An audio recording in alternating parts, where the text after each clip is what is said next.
Good morning students.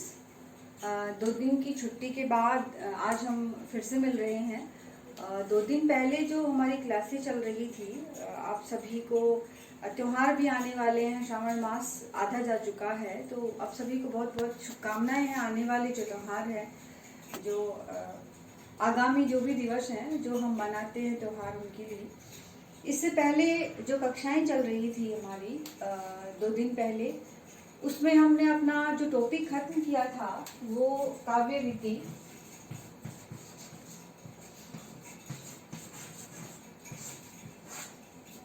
गुण और दोष, ये हम पढ़ चुके थे। तो ग्रुप में मैसेज आया हुआ है, किसी बच्चे ने भेजा है, शायद सुरक्षा ने पूछा है कि जो रीतियां थी उनमें वैदर्भी, गौड़ी और पांचाली,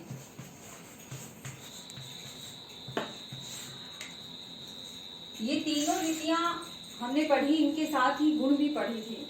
तो सुरक्षा ने पूछा है कि मैडम वैदर्भी रीति और पांचाली रीति में क्या अंतर है, क्योंकि वैदर्भी और गौड़ी तो अपने आप में स्पष्ट हैं। वैदर्भी के और गौड़ी के लक्षण एक दूसरे के विपरीत हैं, ये तो क्लियर समझ में आ जाता है। लेकिन बहुत अच्छा प्रश्न पूछा है सुरक्षा कि पांचाली और वैदर्भी में फिर क्या अंतर है, क्योंकि इन दोनों के लक्षण में कोई भिन्नता ज्यादा दिखी नहीं। कि पांचाली जो रीति है वो इन दोनों के बीच की रीति मानी गई है, ये लक्षण था इसमें कि पांचाली रीति है वो वैदर्भी और गौड़ी के बीच की रीति है। तो वैदर्भी के एक बार लक्षण देखते हैं हम शॉर्ट में, कि इसमें कोमल वर्णों का, कोमल मधुर वर्णों का प्रयोग इस तरह होता है, और कठोर वर्णों का प्रयोग नहीं होता। कठोर वर्ण नहीं होते, जो चीजें नहीं होती, सामासिक पदावली, ये इस तरह से सामासिक पदावली, द्वित्व वर्ण, रेफ, रकार आदि का प्रयोग इसमें नहीं होता। ये तो हम पढ़ चुके हैं, ये गौड़ी रीति में होता है। वैदर्भी का मूल आधार क्या है? कोमल सुकुमार मधुर वर्णों की योजना रहती है, जो पांचाली रीति में भी रहती है। इसमें सामासिक पदावली का अभाव होता है। सामासिक पदावली यानी समास से युक्त पद इसमें नहीं होते हैं। पांचाली रीति में समास पांचाली में भी नहीं होते हैं, लेकिन छोटी सामासिक पदावली, छोटे सामासिक पदावली या समास से युक्त जो शब्द होते हैं वो छोटे होते हैं, ये पांचाली रीति और ये वैदर्भी रीति। अच्छा, इससे आपको हो सकता है अंतर स्पष्ट ना हो, एक नॉर्मल वे में बताती हूँ। जैसे हम आसपास यूज करते हैं, आसपास व्यवहार जो हम करते हैं, देखते हैं अपना वातावरण, कि जिस तरह पानी में कोई चीज पड़ी है, पानी में कोई वस्तु गिरी हुई है, तो पानी अगर गंदा होगा या गदला होगा, उसमें कुछ भी मिला होगा, तो पानी में जो गिरी हुई वस्तु है, चीज है, सामान है, जो भी लगा लो, पत्थर तक लगा लो आप, वो स्पष्ट नहीं दिखेगा बच्चों, पानी में अगर पानी गंदा है तो। लेकिन अगर पानी साफ है बिल्कुल, तो उसमें पड़ी हुई, उसमें गिरी हुई जो चीजें हैं वो एक एक स्पष्ट दिखाई देंगी। तो वही गुण किसका है? वो पांचाली रीति का है, प्रसाद गुण का लक्षण है। कि जैसे पानी में, स्वच्छ पानी में गिरी हुई वस्तु स्पष्ट दिखाई देती है, उसी प्रकार पांचाली रीति की जो शब्द हैं उसमें जो छिपे हुए अर्थ हैं वो स्पष्ट दिखाई देते हैं। मेहनत नहीं करनी पड़ती शब्दों का अर्थ निकालने के लिए, जोर नहीं लगाना पड़ता कहने का। वैदर्भी रीति में थोड़ा मशक्कत करनी पड़ती है। इसका मूल आधार श्रृंगार रस है, और इसमें श्रृंगार रस का, करुण रस का वैदर्भी रीति में प्रयोग किया जाता है, वही आधार उसका भी है। उसका कोई मूल श्रृंगार या उसका कोई रस नहीं है कि पांचाली रीति को स्पेशल रस में प्रयुक्त होती हो, लेकिन सभी रसों में भी प्रयुक्त हो जाती है। अगर सरलता इसका मूल गुण है पांचाली रीति का, कि बहुत सरल होती है। एग्जाम्पल आप देखेंगे तो दोनों में अंतर है। वैदर्भी रीति के एग्जाम्पल देखिए, पांचाली रीति के एग्जाम्पल देखिए, दोनों उदाहरणों में बहुत अंतर है। एक बार मैं 2 उदाहरण यहाँ लिख के आपको बच्चों क्लियर करती हूँ कि क्या अंतर है वैदर्भी में और पांचाली में।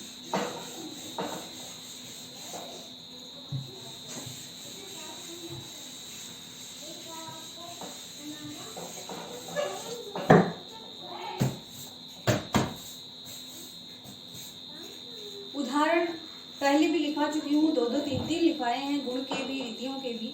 एक बार दोनों उदाहरण एक साथ लिखते हैं, फिर देखते हैं कि क्या अंतर है दोनों में। चलिए,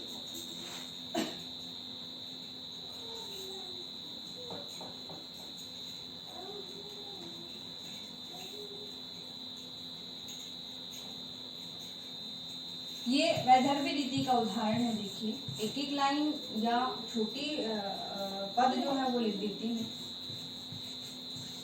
रस श्रृंगार, ये केवल समझाने के लिए है बच्चों। रस श्रृंगार मंजनू किए, रस श्रृंगार मंजनू किए। ये शायद मैंने लिखवाया नहीं है, दूसरा वाला उदाहरण लिखवाया था। कंजनु भंजनु नैन, कंजनु भंजनु देन। रस श्रृंगार मंजनु किए, कंजनु भंजनु देन। दूसरी लाइन है इसी की।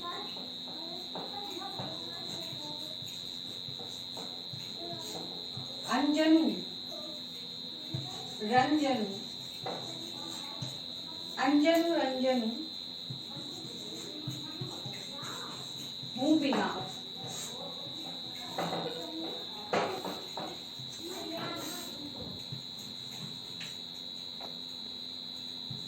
खंजनु गंजनु नैन। ये वैदर्भी रीति का लक्षण है। ये बिहारी का दोहा है। देखिए, रस श्रृंगार मंजनु किए, कंजनु भंजनु दे, अंजनु रंजनु मुंह बिना, खंजनु गंजनु नैन। यहाँ पर नायिका के जो नेत्र हैं उनकी सुंदरता का वर्णन किया है, लेकिन अर्थ निकालने में थोड़ी मेहनत तो हमें करनी पड़ेगी। क्या आपको शब्दों का अर्थ स्पष्ट दिखाई दे रहा है कि बिहारी ने नेत्रों की तुलना की है या सौंदर्य का वर्णन किया है नायिका के नेत्रों का? तो किससे तो उसकी तुलना की है, किससे उपमा दी है, किस प्रकार की स्थिति में नेत्रों को का वर्णन किया, कैसे नेत्र हैं, क्या करना चाहती है नायिका, थोड़ा सा हमें यहाँ प्रयास करना पड़ेगा। इससे जो पांचाली रीति का एग्जाम्पल है वो देखिए। दूसरा है पांचाली रीति का। सांझ न सुहाग, सांझ न सुहाग दिन मांझ न सुहाग, सांझ न सुहाग दिन मांझ न सुहाग। ये पहली लाइन है। दूसरी है कछु व्यापी यह बात, कछु व्यापी यह बात हो तो ही सो बखानत हो।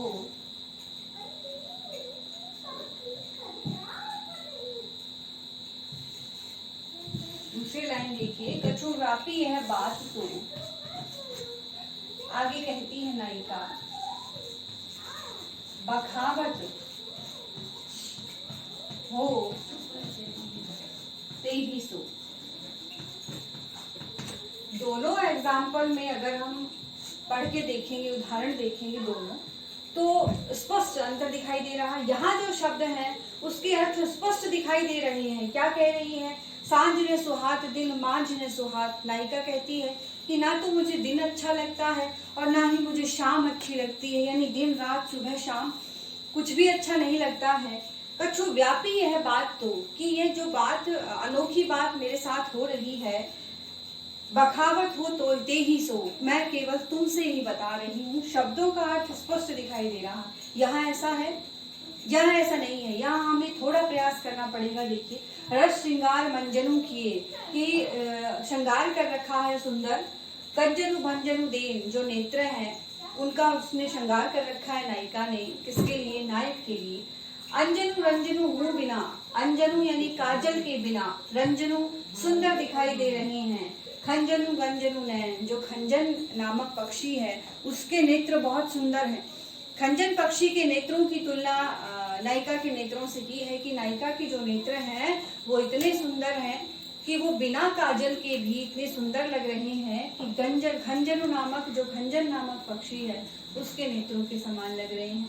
तो थोड़ा सा प्रयास यहाँ करना पड़ा, लेकिन यहाँ शब्द और अर्थ का समान गुंफन मैंने बच्चों लिखवाया है कि शब्द और अर्थ का समान गुंफन, तो यहाँ है जो शब्द है उसका अर्थ भी वैसा ही निकल रहा है। हमें यहाँ मेहनत करने की जरूरत नहीं पड़ी। ये अंतर है दोनों में। पांचाली प्रसाद गुण, सरलता या प्रसन्नता, देखते ही शब्द का अर्थ स्पष्ट हो जाता है, यहाँ स्पष्ट करना पड़ता है। ये अंतर है वैदर्भी और पांचाली रीति में। तो अंतर समझ आया होगा आप लोगों को। बाकी गौड़ी रीति तो है ही, वो तो अपने आप में ही क्लियर है। अगला जो हमारा टॉपिक है काव्य दोष, हम पढ़ चुके हैं। दोष तो जैसा नाम था वैसा ही दोष, जितने 12 दोष थे और 12 ही कारण हैं कि काव्य में क्यों दोष आ जाते हैं। बहुत इजी थे, एग्जाम्पल भी उसी समय दिए थे। इनमें बड़े प्रश्न नहीं आएंगे, छोटे ही आएंगे। अगला जो हमारा टॉपिक है वो है काव्य रस।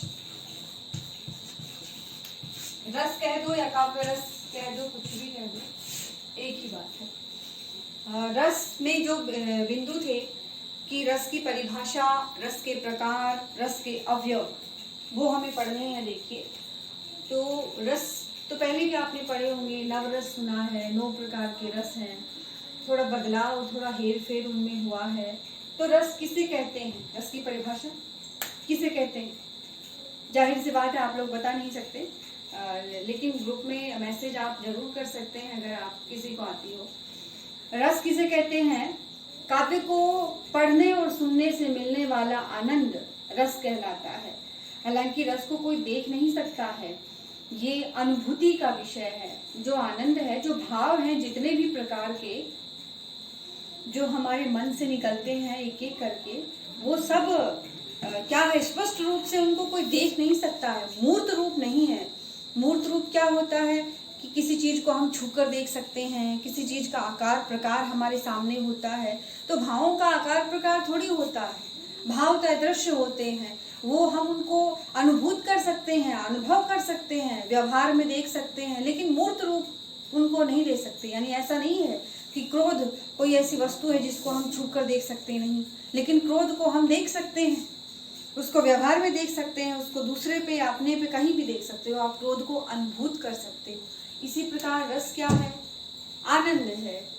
जो काव्य को देखने, पढ़ने, सुनने से मिलने वाला जो आनंद है वो रस कहलाता है साहित्यिक भाषा। तो ये आप लिख सकते हैं बच्चों, रस की परिभाषा।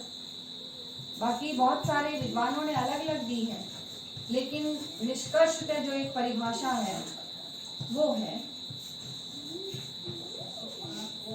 काव्य को सुनने, देखने। अब आप ये कह सकते हैं कि देखते कैसे हैं? नाटक वगैरह जो विधाएं हैं जिनको हम मंच पे देखते हैं, सुनने, देखने और पढ़ने से मिलने वाला आनंद रस कहलाता है। रामलीला तो होती होगी, कभी देखी होगी आप लोगों ने आपके गांव में, या टीवी में जो देखते हो रामायण, वो तो पद्य है, लेकिन वो भी नाटक रूप में आता है। जितने भी ऐतिहासिक पौराणिक जो नाटक हैं या फिल्में भी आप देखते हो, तो वो देखना ही तो हो गया। काव्य को देखने, सुनने, पढ़ने से मिलने वाला आनंद रस कहलाता है। तो ये काम तो आप बखूबी कर लेते होगे, रस तो बहुत लेते होगे हैं। ये परिभाषा आप वीडियो को स्टॉप करके बच्चों यहाँ लिख सकते हैं और देख सकते हैं।